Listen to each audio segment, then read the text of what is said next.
You think I'm playing, huh? Okay. You think I'm playing, huh?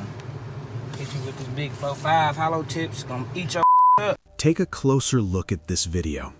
The young man you see making death threats and carefully wiping bullets with a brown paper towel is 18-year-old Kevin Dixon from Warren, Michigan. What he's preparing to do is unthinkable. He's about to kill his girlfriend, India Mackey, the very person filming this footage. In just moments, the nightmare would unfold, turning a city into a scene of shock and horror. Police would later report that in a fit of rage, Kevin had shot India in the side of her torso before fleeing with her lifeless body in a van. Tragically, that would be the last video she ever recorded. And the most haunting part? She captured, on camera, the man who would take her life, her own murderer frozen in the act. Her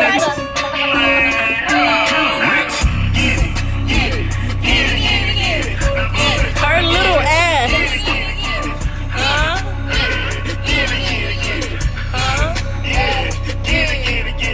She got ass. Get it, get it, get it. I got ass. Get it, get it, get it. She got ass. Get it, get it, get it. Don't shake them cheeks up. But before we focus on the scene of the crime, let me take you to the city where this horrifying crime took place. India Elise Mackey was a bright, caring, and energetic young woman who had just turned 20 years old. Her birthday was filled with friends, family, and laughter, and seemed like the perfect start to a new decade of life. India had dreams, ambitions, and a life ahead of her in the Detroit suburb of Warren, Michigan. She was known to be generous, putting the needs of others before her own, always smiling and spreading warmth to everyone she met. Her family adored her, her friends admired her, and her community respected her. But then, the story took a devastating turn. Only a day after celebrating this milestone, tragedy would strike. On November 19, 2019, India Mackey's life was cut short in a shocking act of domestic violence that left her family, friends, and the entire community in disbelief. Less than a day after her 20th birthday, a violent confrontation with her boyfriend turned deadly. It's my birthday. It's my birthday. Yes, all of that. Yes. It's my birthday. It's my birthday. Yes. Yes. Now it's time to go party. Show them what I'm working with. The events that led to her death were chilling, and they unfolded with a sense of inevitability that no one could stop. India had been living with her boyfriend, 18-year-old Kevin Dixon, for a few months. Their relationship, according to witnesses and family, had been troubled at times. Those close to them described Kevin as having controlling tendencies, which added strain to the dynamic between the two. What might have seemed like a typical young couple's relationship from the outside was, in reality, troubled beneath the surface. Despite the tension, no one expected it would escalate to a fatal level.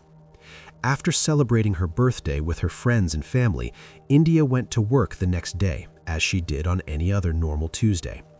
Then went to work that morning, she returned to the home in the 10 Mile and Hayes area of Warren, where her friends and her boyfriend Kevin were staying. This was where things would take a terrible turn. Fast forward to around 5:30 p.m., India was sitting in the driver's seat of her van, caught in a heated argument with Kevin.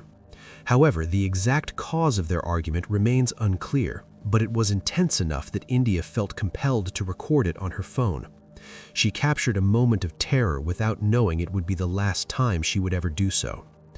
In the video, Kevin can be seen with a gun in his lap. He was loading a clip, preparing to use the weapon he later claimed was for self-protection. But the intent was far more sinister.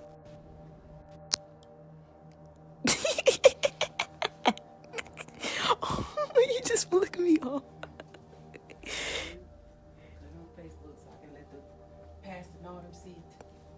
Man, I can't. Come get. If somebody don't come rescue this child, she'll be walking up all those shelves. You better not leave me here at this place. Somebody come get my mama. She don't love me. She been talking mess since we got here. Man. Move. Ma, leave the bed alone. How much pain you really in? Moms. Sit down. Stop. They said I can't be moving, Mom.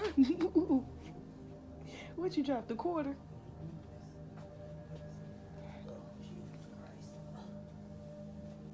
Kevin's hands were methodical. He can be seen wiping off his fingerprints off the bullets using what appeared to be a brown napkin. This was not the behavior of someone simply trying to defend himself. It was the careful preparation of a man about to commit an unthinkable act. In the video, he can be heard warning India. India responds with a simple "okay," her voice subdued as Dixon continues wiping his fingerprints from the bullet. The moment grows heavier as he turns toward her, shifting from silence to menace. He then questioned why India was recording him, all while holding a bullet that would soon end her life. What began as a normal argument between two young people was quickly transforming into a murder case. Just moments later, Kevin's threats turned into action. He fired at India at close range, striking her in the side of her torso. The young woman, full of promise and life, was suddenly brought down by the very weapon meant to harm her. After the shooting, Kevin moved India from the driver's seat to the passenger side and fled in the van, carrying her lifeless body. India slumped inside the vehicle as the white van sped away erratically, leaving shock and confusion rippling through the neighborhood as people struggled to process what they had just seen. Within minutes, local residents contacted the authorities. Several witnesses quickly contacted the police to report what had happened. Neighbors described hearing a sharp popping sound that broke the quiet of the evening. Heard the shots, you saw what you saw outside of the house with that van taking off the way it did. What were you thinking? I was thinking something bad happened, Somebody did get shot. It's not a normal thing in my neighborhood. At around 5:30 p.m., the Warren Police Department arrived promptly. They reported finding multiple drops of blood in the driveway where the violent act had occurred. But the van and the suspect had already disappeared into the streets. Law enforcement units quickly mobilized to locate the vehicle. The urgency of the situation demanded rapid coordination between police units in Warren and nearby areas. Within a short time, law enforcement spotted the van driving erratically near East Point. Officers pulled the vehicle over. They were met with a grim discovery. India Mackey's body lay lifeless in the passenger seat. The scene was immediately recognized as a tragedy, and paramedics were called in to attempt resuscitation on the 20-year-old woman. Despite paramedics rushing to provide emergency care, it was too late. India had already succumbed to her injuries, and the scene confirmed the gravity of the crime. Her family recalls that every effort was made to keep her alive, but the injuries she sustained were fatal. India, who had celebrated her 20th birthday with laughter and joy just a day earlier, had lost her life at the hands of someone who was supposed to care for her. 18-year-old Kevin Dixon, India's boyfriend and killer, was immediately taken into custody. The arrest came swiftly, preventing any further potential danger to the community or family members. Pop up, guess who? Ooh, ding dong. Must be that whip that I ordered. Ooh, I'm picky. What's up? Nope, I ain't go yet. I had just got the keys because an incident happened earlier today. So I just got the keys back to the car. I'm gonna go in a minute. I'm being real lazy. I really don't want to go by myself. That's the only thing. But I'm really hungry. Law enforcement officials described the arrest as critical, not just for justice, but for the safety of anyone else who might have been at risk. News of the horrific incident spread quickly through the Detroit suburb of Warren, Within hours, word had reached across the entire county, and the tragic fate of India Mackey was known far and wide. Her death devastated those closest to her, family members torn apart by the sudden loss of a daughter and sister who had meant so much to them. India was not only cherished within her large family of 7 siblings, but she was also admired in her community. Friends and neighbors remembered her as a vibrant young woman, respected for her kindness and loved for the way she carried herself. This blood money, hey. I bleed money, hey. I feed junkies, hey. I need money, hey. It's nothing. And G stay stuck, fuck a hoe, no cover. I'm running, and we got crowd jumping. I don't walk, I'm stupid, but a bag no front. Caught a pay 200, ever since then I'm coming. Pussy can't tell me nothing, nigga I'm stubborn. And the shirt still doing numbers. Leaning off the yellow, I'm lifted. Hands talking down, I don't listen. Break it down and switch, I'm filthy. Spin twisted, nigga I'm empty. I'm G. Yeah, buddy. I feel like they can't test me.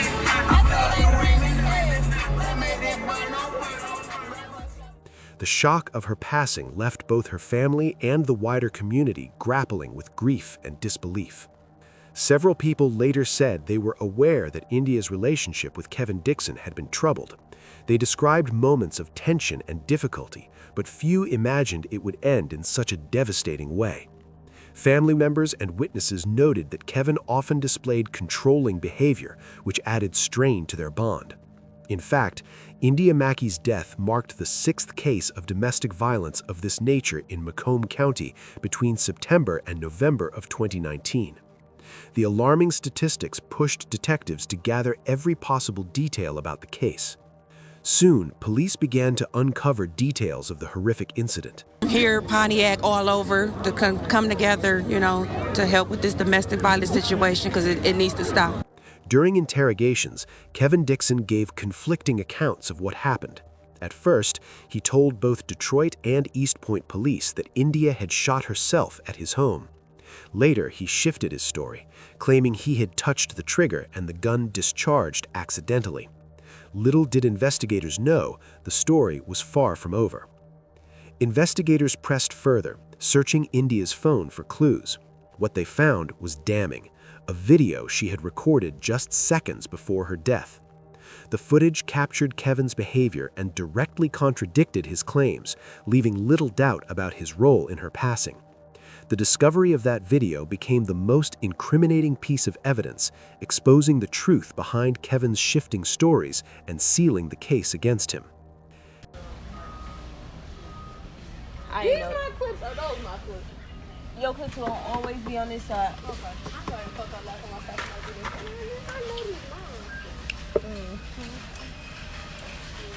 What you doing?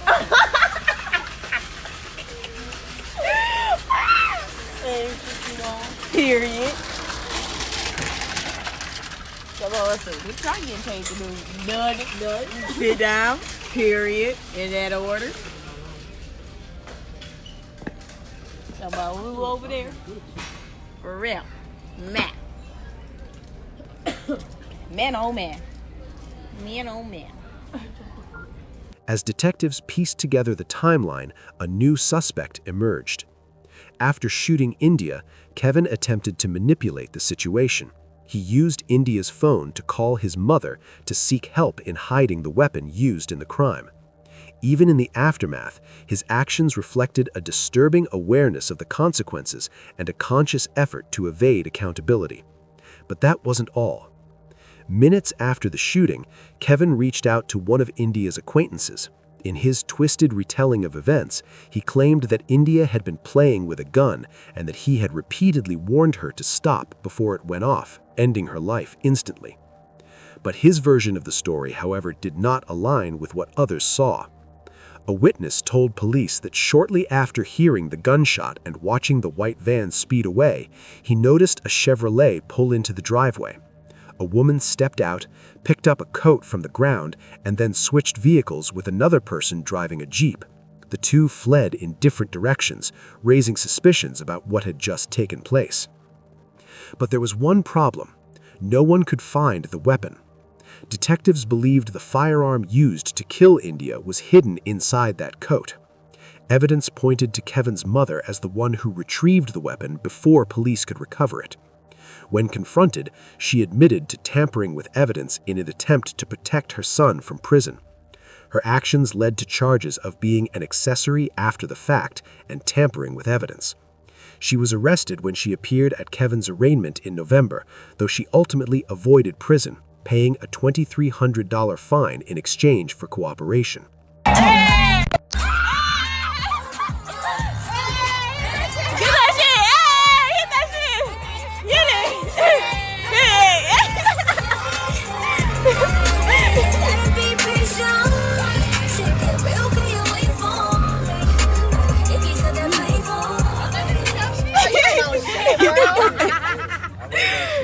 I went live for you, nigga. I went live for you. we went live, Connor. Get it, hey, get it.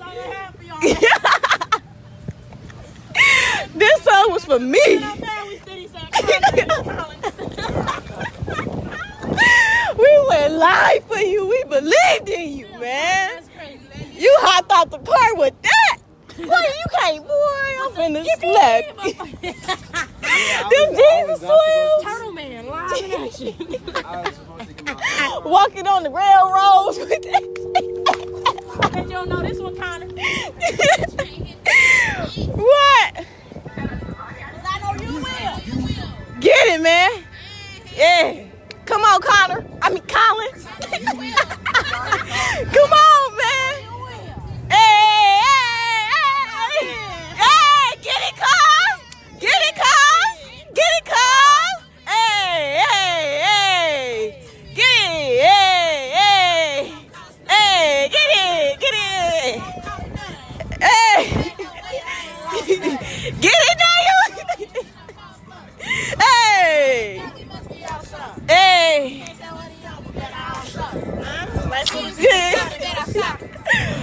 Bro, this shit funny. Wait, let me go clock the sign in. I gotta use it. Connor, you got the boot. Y'all got room in y'all van? He gotta go. He got the boot. He can't turn up with us, huh? Hey. As for Kevin Dixon, he pled guilty to possession of a firearm while committing a felony. Yet, prosecutors knew the path to securing a full conviction for India's death would be far more complicated, given the conflicting accounts and the deliberate interference with evidence. After Kevin Dixon's arrest and the collection of evidence, the legal process began. His case moved through the courts in Macomb County, Michigan. The charges were serious: first-degree homicide, carrying a concealed weapon, and felony firearm possession. These charges reflected the deliberate and violent nature of the crime and the fact that India Mackey was killed during a heated argument with her boyfriend.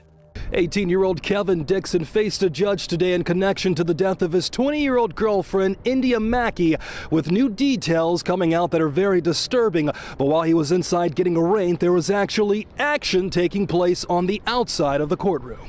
Oh, so she's accessory to the crime. Like, what? Exactly. Like, right. Everybody else. And she's not a criminal, right? Chaos out in the lobby of the Macomb County Courthouse as the mother of Kevin Dixon was taken into custody, accused of being an accomplice in the murder of her son's girlfriend, India Mackey. Your Honor, for Mr. Dixon, we are requesting the following charges: homicide, murder, first degree, weapons, felony firearm, and weapons carry. During pre-trial hearings, prosecutors presented the video India had recorded herself, showing Kevin loading a gun, wiping fingerprints, and threatening her. This video became one of the key pieces of evidence. Witnesses who saw the events leading up to the shooting also testified, including neighbors who observed the van driving away after the incident and the chaos at the scene.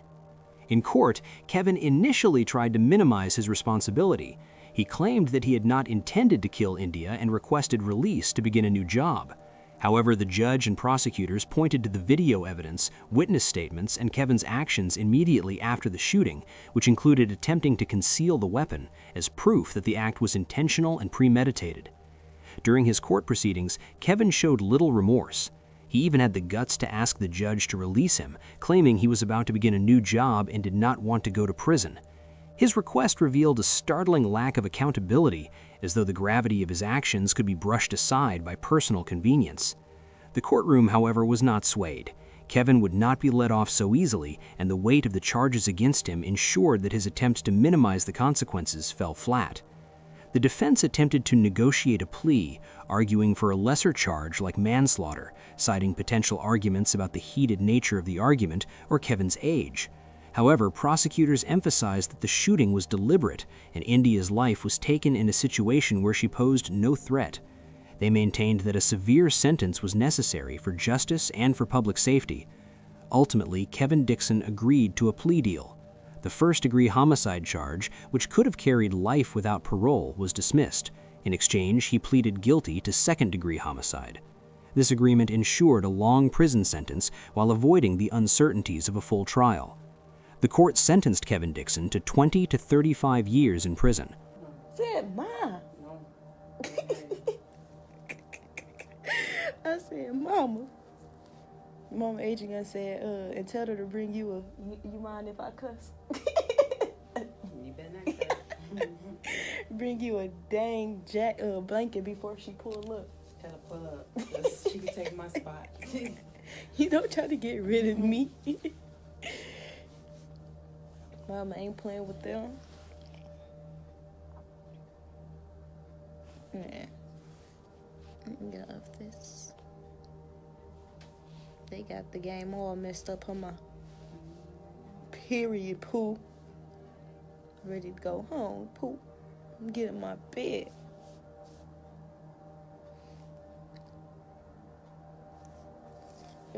My hair did grow though, huh? You see it though? Yeah, girl, I see it. Roots looking a whole different color.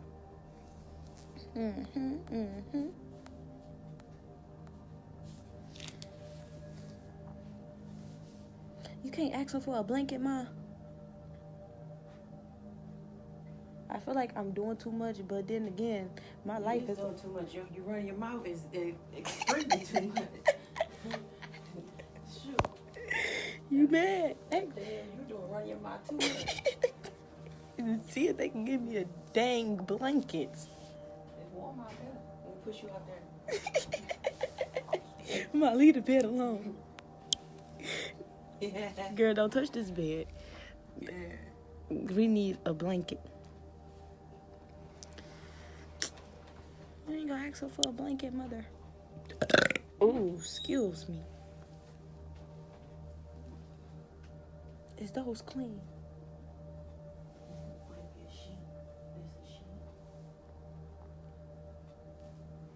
It's a good thing I ain't had to get naked, huh? 'Cause, man, I would have been sick.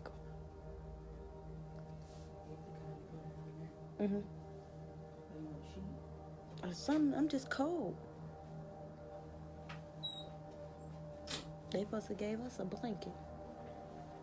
They said you a big girl, you don't need that. Big girl, my butt. If I'm gonna be here, give me a blanket. Cover up your whole head. Don't cover up my head. Tell you the truth. Lord, gee.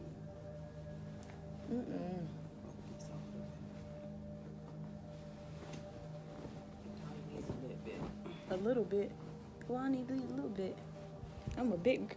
Stop trying to put it on my face. Mom, stop. Oh, look, Mo, we almost done with the IV. Yeah, hope it go off.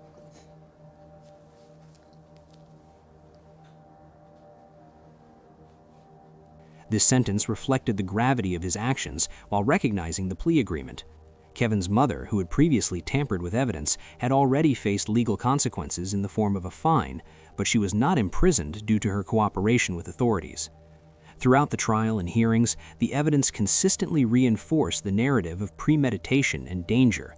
The video recorded by India was repeatedly cited as showing her boyfriend's threatening behavior before he carried out the fatal shooting. Witnesses corroborated the events, detailing Kevin's movements and attempts to flee the scene. The sentencing marked the conclusion of the criminal prosecution, though the pain and trauma for India's family and friends remained. The courtroom proceedings ensured that Kevin was held accountable and that justice was served in the legal sense. The plea deal also avoided a prolonged trial, which could have subjected India's loved ones to further emotional distress. Law enforcement and the court system worked together to make certain that Kevin's actions had consequences. The video, witness testimony, and investigative findings all contributed to the conviction, providing closure in the legal system, even as the emotional and social impact continued. Kevin Dixon's sentence means he will spend a significant portion of his life behind bars, preventing any further harm to others and holding him responsible for the death of India Mackey. While nothing could bring India back, the trial and sentencing affirmed the rule of law and demonstrated the importance of evidence, witness accounts, and careful police work in achieving justice. The community and her family were devastated. India was more than just a daughter or a friend. She was a guiding presence, a bright light in the lives of everyone around her. Known for her selflessness, she consistently prioritized others' well-being over her own. India's father, James Paul, spoke openly about the situation. This love. So when we get together, when we killing each other, let's get together and stop that like this. Let your fathers protect you. Let your uncles, your brothers, let the community protect you. Go to somebody. Tell somebody. Somebody will help you. Because they don't want to see this. They don't want to see this ending. He explained that he had done everything within his power to protect his daughter from Kevin.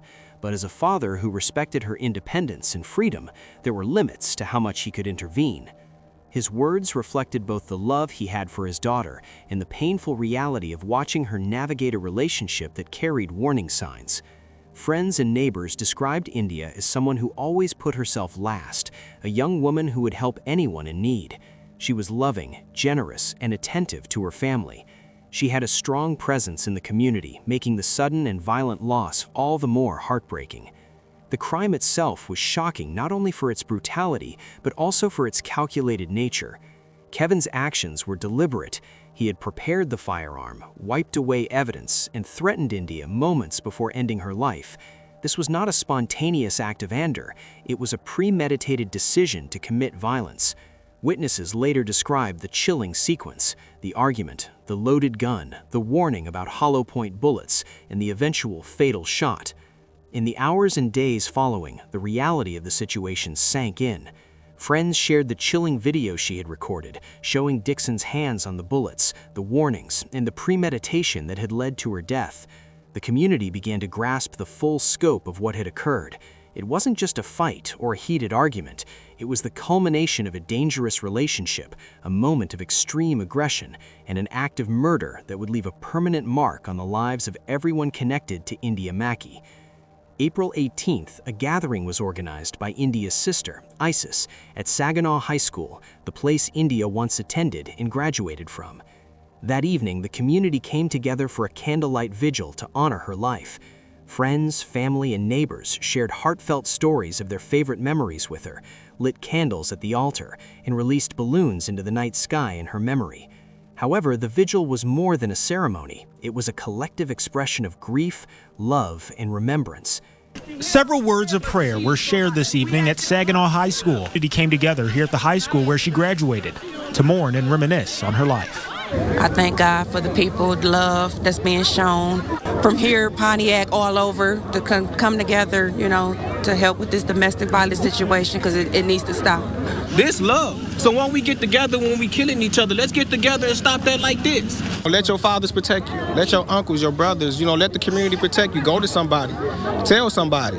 Somebody will help you. Because they don't want to see this. They don't want to see this ending. It made me feel very happy. I know she was very loved, but to see everybody come together like this, it just means a lot. India's mother, Sabrina, spoke with emotion, saying she was overwhelmed by the outpouring of support. Her parents also expressed hope that India's case would serve as a wake-up call, opening people's eyes to the dangers of domestic abuse, a problem that had been rising in Warren for years. They urged the community to see beyond this single tragedy and recognize the broader issue of domestic violence, calling for unity and change. The tragedy also highlighted systemic issues.